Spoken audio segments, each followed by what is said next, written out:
Hi guys, Irina here and welcome back to my channel where I review everything tech. In today's video, let's talk about the Redmi 10, a budget model from Xiaomi. The starting price of this phone is about $200, depending on the region. So in this review, let's see what you could expect for this money, and let's start with unboxing.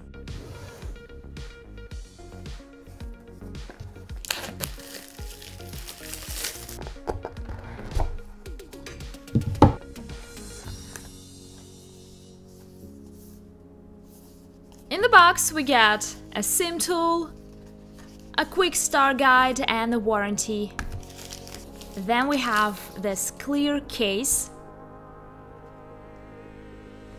the Redmi 10 itself. This particular unit is in sea blue color, but you could also get this phone in pebble white and carbon gray.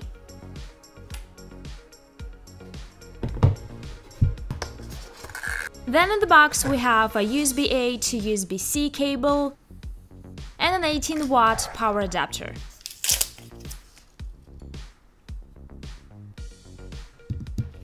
When it comes to design, we have a plastic back and frame on this phone, but I would say these days phone manufacturers do a pretty good job when it comes to design, and oftentimes it's hard to say whether it's glass or plastic because sometimes they look and feel very similar. I like that this phone is noticeably lighter than all the flagship phones I've recently held in my hands, but at the same time, this phone has still got a good weight to it and it's not too light.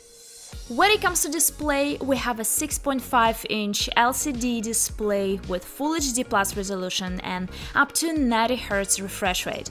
This display is flat, and traditionally this Redmi phone has a pre-installed screen protector, but of course it's not tempered glass.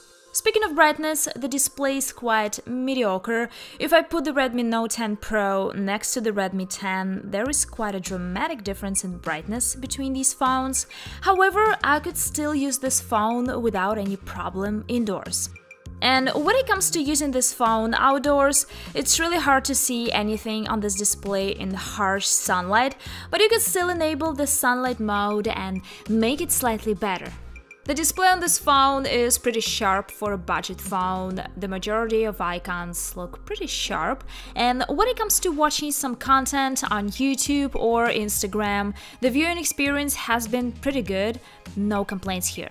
When it comes to display features, we have a reading mode that reduces eye strain. Then we have familiar screen calibration options that we usually get on Xiaomi phones. And also, you could choose between 60 and 90 Hz refresh rate. Keep in mind that there is no always-on display feature on the Redmi 10. Next, let's talk about the camera setup on this phone. We have a 50-megapixel main camera, an 8-megapixel ultra-wide camera, a 2-megapixel macro camera, and a 2-megapixel depth camera for taking portraits. And let's take a look at some photos I've taken. Right away, I'll say that the camera on the Redmi 10 is very mediocre. The photos taken with the main camera always look washed out, and the colors in the photos look quite far from reality. They often have this pinkish tint. Surprisingly, the situation with the ultra-wide camera is better. It provides more vibrant-looking photos, and the colors appear more realistic.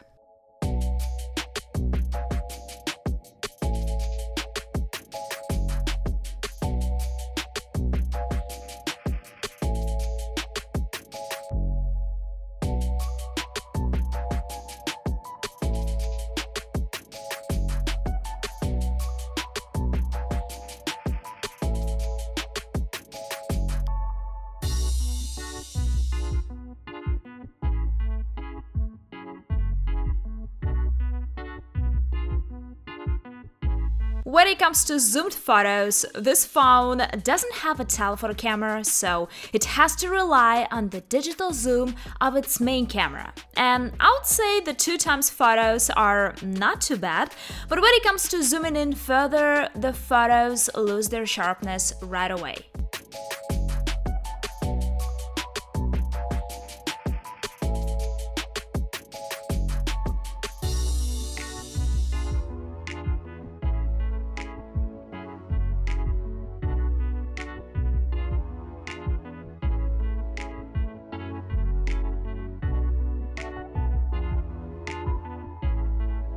Speaking of night shots, this phone only has the night mode on its main camera, and while these night photos are not the best, I think they're still usable.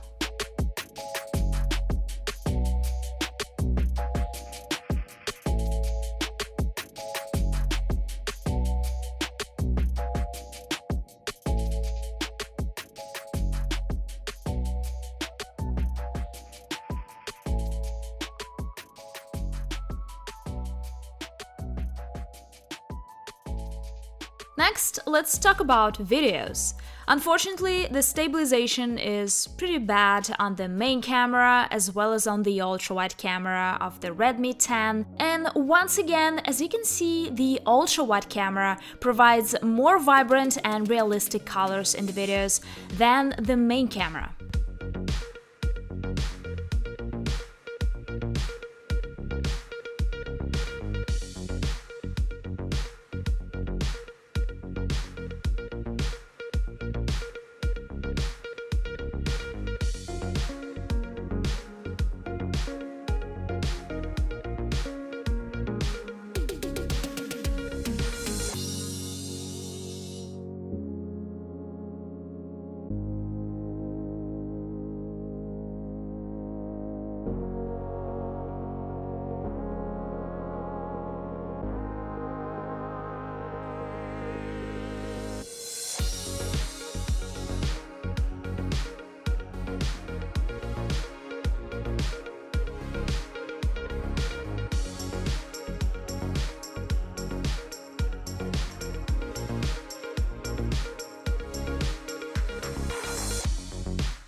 When it comes to front camera, we have an 8-megapixel camera on the Redmi 10, and I got pretty good selfies. They look quite sharp. Now let's test the sound quality and the video quality of the front camera. So this is the sound from the Redmi 10. What do you think, guys? Now let's talk about the battery of this phone. We have a 5000 mAh battery on the Redmi 10, and I'll talk about the battery life in a minute, but first let's do a charging test. I'm gonna use the power adapter and the cable that I got in the box, and let's go. In 30 minutes we get 28%, in 1 hour we get 54%, 81% after 1 hour and 30 minutes of charging. 2 hours later we get 95%, 99%, and finally it takes 2 hours and 27 minutes to fully charge the Redmi 10 from 0% to 100, which is quite slow. Speaking of other charging features, this phone supports 9-watt reverse wire charging, so you can charge other devices. And when it comes to battery life, the Redmi 10 usually lasts me about 1 day, so I would say the battery life is good, but not outstanding, since these days the majority of phones are able to last you through the day. Next, let's talk about the audio. First of all, we have a 3.5mm headphone jack on the Redmi 10, so you could use your favorite pair of wired headphones if you like. And when it comes to speakers, we have dual speakers here, one on top and the other one at the bottom. They're pretty loud. Not the loudest speakers on a smartphone I've ever tried, but still pretty good in terms of volume as well as the sound quality. Now let's talk about the security features that we get on this device. The first one is the side fingerprint sensor. It's located right on the power button and it's very convenient. Sometimes it's a bit slow, but overall it works just fine. I don't really have complaints here. The next feature is the face unlock, which is not considered to be the safest option since your phone could be unlocked with a photo, but still it's super fast and convenient. The Redmi 10 runs on MediaTek Helio G88. You could get this phone with 4 or 6 GB of RAM.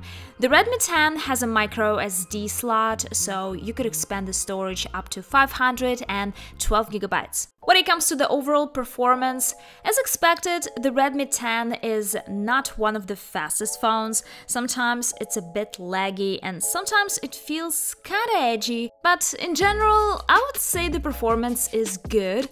And this phone can handle some of the demanding games. I've tried playing Asphalt and PUBG on this phone, and the overall gaming experience has been pretty good without any freezes or lagging. Just like on the other Xiaomi phones, we have special features on this phone. My personal favorite is the video toolbox that lets you open other apps while you're watching videos. Very helpful when it comes to multitasking. So if you ask me, I think the Redmi 10 is a pretty good budget phone. Yes, there are some limitations when it comes to camera and some features, but since the overall performance and the battery life is good on this phone, I would say why not, especially when it's just $200. That's all for this video, guys. I hope it was helpful if you're thinking about getting this phone. Come and say hi in the comments. Thank you so much for watching and see you in the next video.